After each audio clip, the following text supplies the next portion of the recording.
Know my name. Clap. I don't mind telling you.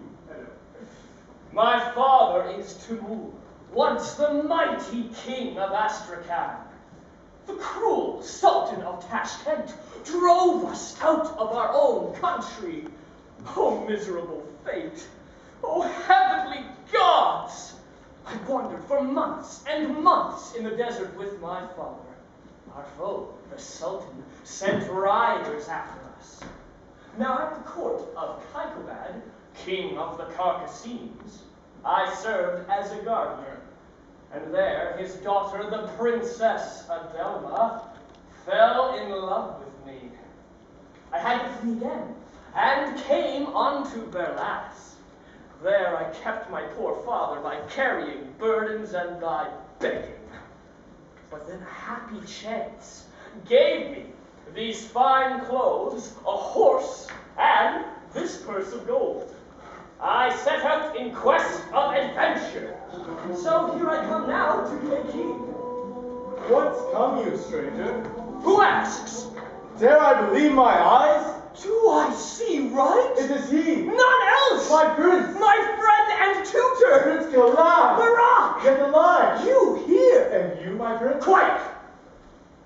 Betray me not, but whisper low.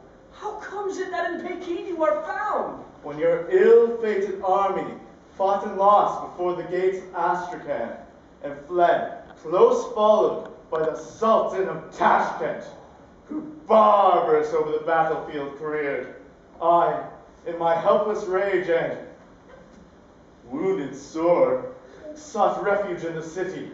There I heard Timur, your noble father, like yourself, had fallen in battle. Weeping then, I turned my back on hope and fled away. And after months of wandering, I came hither and took a false name, calling myself Hassan the Persian. And as so, I came to know a widow in distress, by virtue of my few remaining jewels, which I sold for her, and the good advice I gave to her, I rescued her from utter penury. She was not thankless. I disliked her not. And in the end, I married her. And she, to this very day, thinks that I am a Persian, and she calls me Hassan, not Barak. And I live with her, and I am indeed poorer than my former state, but richer than a prince, now that I find you, who are dear to me than a son, now that I find my prince Kalaf alive. Shh! Speak no name. On that disastrous day I hied me with my father to the palace. We grabbed the precious things we could and fled out of Astrakhan in beggar's garb. Oh, say no more. My heart is breaking. Timur, my noble king, in such sad lowliness. But is he yet alive? Oh, he is alive, Barak. And after that, wandering still farther, in the end we came unto the city of the Carcassines. Oh, say no more. I have heard enough of grief. And yet, I see you as a knight attired. Tell me how fortune favored you at last. Tell you how fortune favored me. You jest. But I will tell you how I fared. I performed a favor for the Khan of Berlas, and, though I hid my birth, he rewarded me well. Merciful God. Yes.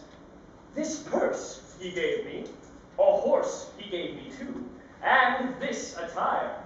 Then, knowing my father was safe in the Khan's protection, I ventured out here to Peking to find fortune. I will enlist in the Emperor's army, and if I rise, oh, the day of vengeance dawns. Why is the city so full to overflowing? To stay, Barak, I will seek thee out again. But for now, I burn to see what festival swells such a crowd. Oh, my prince, do not go and save your eyes the pitiable sight of such butchery. Butchery? It cannot be that you have not heard the fame of Turandot, the Emperor's only daughter, who, beautiful as she is cruel, fills Peking with death and mourning without end. Some little I heard of this tale at the court of Kaikobad.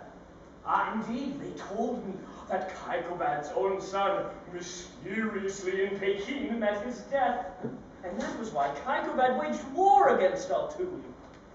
But these are tales told for an idle hour. Come, what follows next? What's next? Why, Turandot, the mighty Emperor's daughter, unexcelled in the mind's keenness and beauty of such that master's pencil never depicted her. No. In spite of the innumerable pictures of her which travel around the world. Is so conceited and hates all men with such a ruthless hate that the greatest princes woo her hand in vain. That ancient fable. What follows next? This fable is a fable that is true. Her father often sought to have her wed, for she is the sole heir to his mighty throne.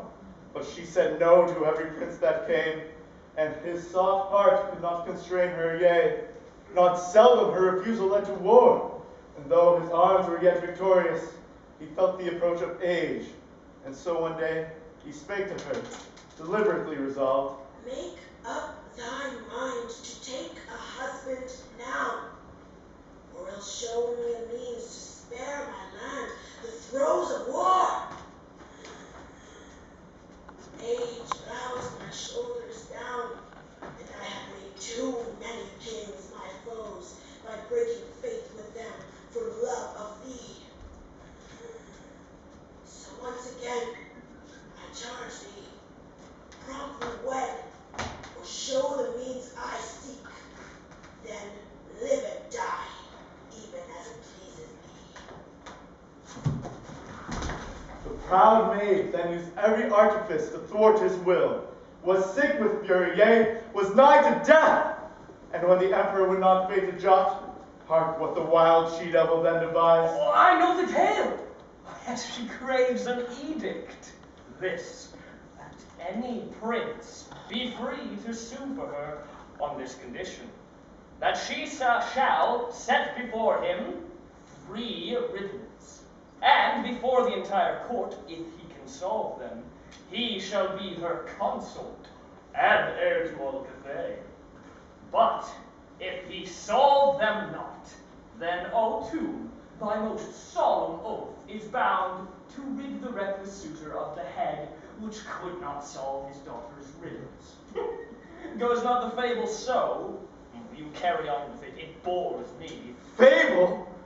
Would to heaven if it were! The emperor would have none of it at first, but she, with threats and feints and flattering, forces the old man's gentle heart to yield, convincing him by saying, No one ever will risk his head on it, and if he should, in any case, the emperor would be blameless, since it were question of an edict, sworn and noised abroad. and what she willed was done. Fable is it? Is it a fable that all this inhuman law has brought to pass? Well, if you say it is so, I will credit the edict. But I cannot believe that any man has known and risked his head for it. Won't believe it? Pray you look up here. All those are heads of old princes who tried their luck to solve the riddles and could not, and hence are where they are. Most horrible! Tell me, who would ever be so mad, so crazy as to risk his head for such a monster of a maiden as this? Prince, he who sees her picture is so lost that he would blindly walk into the arms of death. A fool might. Yes, and a wise man too. Hark to the people pouring out to see the wise and handsome Prince of Samarkand beheaded now. Oh, the emperor himself weeps, but the she-devil puffs herself with pride. This muffled rolling is the headsman's sign. It was to see it not I left the town.